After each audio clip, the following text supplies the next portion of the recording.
적불체 TV 전년도 수능과 그 해의 고3, 6월 모의고사 최소한 2개를 풀어보시면 돼요. 자기가 수강하는 모든 과목들에 대해서 한 달치 정도는 그 교재를 살펴보시면서 준비를 해두시는 게 좋습니다. 안녕하세요. 조폴체입니다. 이번 영상에선 고2의 여름방학 가이드를 말씀을 드릴게요. 자, 고2가 여름방학 때 어떻게 공부해야 될지 살펴보겠습니다. 일단 고2의 여름방학엔 크게 두 가지가 있는데요. 첫 번째는 정시고요. 그 두 번째는 내신입니다. 정시와 내신, 이 각각을 준비를 하셔야 돼요. 정시 준비.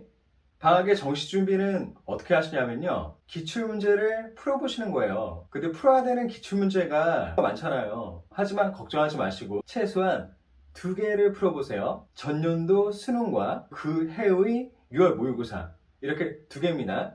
이 2개를 풀어야 되는 이유는요.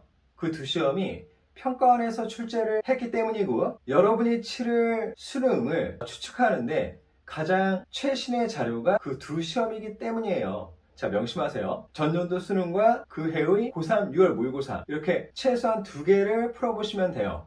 그렇게 시험을 푸시면서 본인이 직접 느끼셔야 됩니다. 수능이 이런 거구나 라는 거를 본인이 직접 느끼셔야 돼요.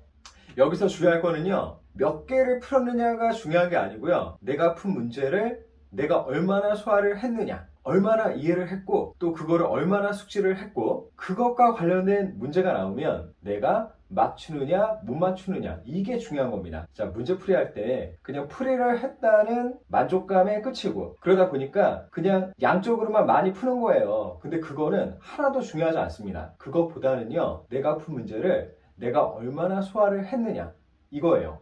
명심하세요.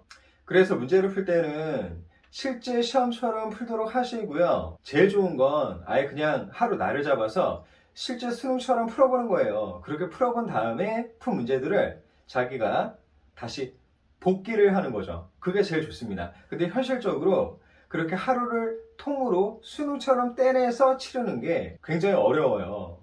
그런 경우에는 제가 이 포스트에 어떤 방식으로 풀어야 될지 정리를 해놨으니까 꼭 살펴보시고 자기의 상황에 맞게 문제를 풀어보도록 하세요. 그리고 그렇게 문제를 풀었으면요. 정시를 준비하는 문제집을 풀면 좋죠. 예, 그 좋습니다. 제일 좋은 건 EBS 연계 교재가 제일 좋아요. 그래도 그거는 최선의 근거가 되거든요. EBS 연계 교재가 좋긴 합니다. 근데 고2 학생들한테 그게 좀 힘들 수 있어요. 그렇다면 EBS에서 나온 고2를 대상으로 한 문제집들을 풀어보시면 되고요. 근데 이 문제집을 풀 때도 주의하실 건 양이 아니라 질입니다. 문제집을 다 못 푸셔도 돼요. 뭐 절반만 풀어도 됩니다. 중요한 건 양이 아니라 질. 내가 얼마나 푼 문제들을 소화를 했느냐. 이거 꼭 명심하세요. 제가 계속 문제를 풀 때 양이 아니라 질이라고 말씀을 드리잖아요. 그 이유는 지금 이 포스트에 제가 자세히 정리를 했습니다. 꼭 살펴보시고요. 여러분이 하시는 문제풀이 공부를 최대한 여러분한테 맞춰서 효과적으로 하도록 하세요. 그리고 문제집을 사는 게 부담이 되시다면요. 여기 이 사이트로 들어가시면 문제를 자기가 필요한 유형의 그리고 자기가 필요한 주제의 문제들을 구할 수 있습니다. 그래서 여기 EBS에서 개설한 단출하는 프로그램 적극 활용하도록 해보세요. 여름방학에 정시 준비만 하면 안 되고요. 내신 대비도 해두셔야 돼요. 그 이유는 2학기에 힘들어요. 고2는 마음이 더 복잡해집니다. 왜냐하면 좀 있으면 고3이니까 제가 많이 봤어요. 그래서 제가 여러분한테 여름방학에는 꼭 내신 대비를 해둘 거를 강력히 권유를 해요. 2학기를 끝까지 완주하기 위해서 방학 때 미리 어느 정도의 내신을 대비해 두는 게 좋습니다.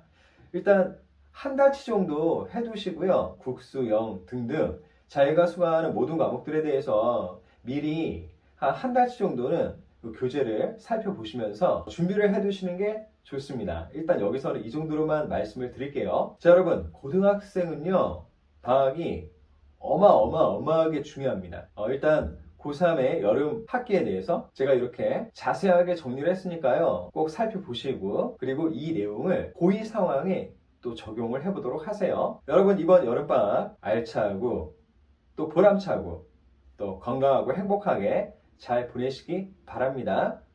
응원할게요. 화이팅!